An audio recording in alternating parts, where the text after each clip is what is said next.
2022, 2023 காலகட்டத்துல ட்ரெண்டிங் என்னன்னா, பல பேர் பாஜகல சேர்ந்துகிட்டு இருந்தாங்க. ஆமா. குற்ற பின்னணி உள்ளவங்க பலர் சேர்ந்தாங்க. இவரு, நெடுங்குன்றம் சூர்யா, அந்த போன்ற நெறைய பேர் சேர்ந்தாங்க. அப்போ இவரு உடனே டக்குனு இவர அறிவிக்கிறாங்க.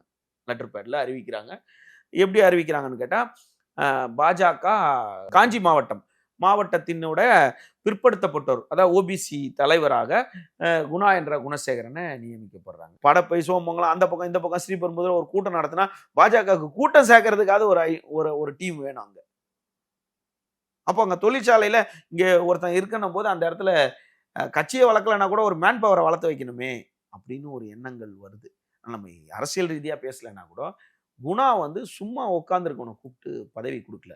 குணாக்கு அந்த பின்புலம் இருக்கு. அதிமுகன்னு ஒரு பின்புலம் முன்னாடி இருந்தாலும் இப்போ பாஜகவோட பின்புலம் மாவட்ட தலைவராகவே இருக்கார். நிர்வாகி அதிகாரப்பூர்வ லெட்டர் பேடே இன்னும் வலைதளங்கள்ல இருந்துகிட்டு இருக்கு. அப்படி இருக்கும்போது அவர் முந்திய செய்த குற்ற வழக்குகள் 40, 48, 58 அப்படின்றாங்க. அவங்க தரப்புல இல்ல, பாதி புனையப்பட்டது 30 வழக்கு தான் அப்படின்னா கூட குணா ஆள் கடத்தல், கொலை முயற்சி, கட்ட panchayat, double document, land cropping, இது எல்லாத்திலையும் முன்னால் ஈடுபட்ட ஒரு பிரபல ரவுடி தான்